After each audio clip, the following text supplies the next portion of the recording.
Terima kasih Anda masih bergabung bersama kami. Saya informasi ini terkait dengan nampaknya mungkin ada angin segar ya mengenai perdamaian dari Rusia dan juga Ukraina. Dan para penasihat Donald Trump telah mengajukan proposal untuk mengakhiri perang Ukraina yang melibatkan penyerahan sebagian wilayah kepada Rusia. Penasihat Trump berencana untuk mendorong negosiasi antara Moskow dan Kiev dengan menawarkan insentif maupun sanksi. Para penasihat Donald Trump telah mengajukan proposal untuk mengakhiri perang Ukraina yang melibatkan penyerahan sebagian wilayah kepada Rusia. Tiga penasihat utama termasuk utusan khusus Trump untuk Rusia-Ukraina, pensiunan Letnan Jenderal Keith Kellogg, menyarankan agar pembahasan keanggotaan NATO bagi Ukraina dihentikan. Penasihat Trump berencana mendorong negosiasi antara Moskow dan Kiev dengan menawarkan insentif maupun sanksi. Salah satu langkah yang dipertimbangkan adalah penghentian bantuan militer ke Ukraina jika tidak bersedia berunding, tetapi bantuan akan ditingkatkan jika Rusia menolak dialog. Trump berjanji dalam kampanye untuk mengakhiri konflik dalam 24 jam setelah dilantik pada 20 Januari, meskipun belum mengungkapkan strategi spesifik. Namun mantan pejabat dan analis keamanan nasional skeptis terhadap kemampuan Trump memenuhi janji tersebut. Presiden Ukraina Volodymyr Zelensky yang menghadapi kekurangan tenaga kerja dan kehilangan wilayah telah mengisyaratkan keterbukaan terhadap negosiasi, meskipun Ukraina tetap berambisi bergabung dengan NATO. Menurut Eugene Rumer, mantan analis intelijen Amerika Serikat, Presiden Rusia Vladimir Putin tampaknya enggan terlibat dalam negosiasi. Putin tetap menuntut agar Ukraina menghentikan upaya bergabung dengan NATO dan menyerahkan 4 provinsi yang diklaim Rusia. Putin kemungkinan akan terus memperluas wilayah yang dikuasainya sambil menunggu konsesi dari Trump.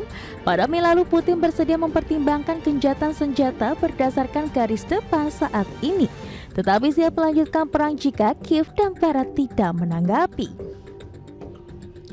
Hingga pekan lalu, Trump belum membentuk kelompok kerja khusus untuk menyusun rencana perdamaian.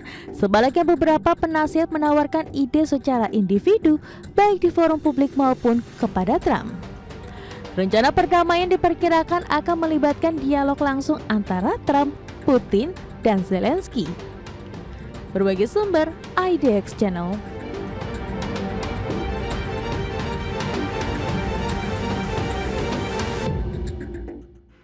Ya, Trump tampaknya mau mendamaikan Rusia dengan Ukraina, tetapi Biden buru-buru kirim bantuan tambahan ke Ukraina sebelum Trump dilantik. Kemarin kabarnya 725 juta dolar Amerika Serikat. Ya, siap untuk dikirimkan oleh pemerintahan Biden ke Ukraina untuk membantu melawan Rusia. Tapi kemudian kalau sekarang yang dilihat adalah kan disinyalir bahwa Presiden terpilih Donald Trump ini punya kedekatan lah ataupun mungkin bersahabat lah dalam tanda kutip dengan Rusia ataupun Vladimir Putin begitu ya. Makanya secara kebijakan mengenai dukungan Amerika Serikat terhadap Rusia ataupun Ukraina ini cukup berbeda antara Trump dan juga Biden gitu. Oke, kita tunggu ya nanti endingnya akan seperti apa. Kita harapkan sih perang segera usai juga ya. Betul. Baik, dan kita juga mau usai pemirsa, tetapi sebelumnya kami informasikan kembali update dari Bursa Efek Indonesia. Ya, kita akan lihat pergerakannya sejauh ini untuk IHSG bergerak lemah ya.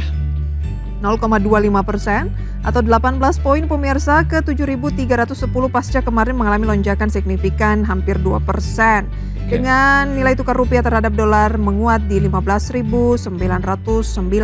Oke, kemudian top gainer sejauh ini ada JIHD. JIHD ini belakangan cukup aktif ya di perdagangan. Betul sekali. Ada PTRO, kemudian TPIA, PANI, LABA, MLPL, Film, TNCA dan juga Cuan. Top losers ada Adaro, SRTG, kemudian juga ada DAAS, Telkom, AMMN, Inet, Tins, Boat, dan Toba. Oke.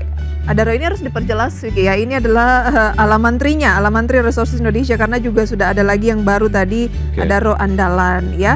Kemudian dari pergerakan sektoral properti memimpin 0,71% dan ada industri di sana ya yang melemah. Tapi meskipun IHSG melemah, secara sektoral masih mendominasi yang mengalami penguatan dibanding dengan yang melemah.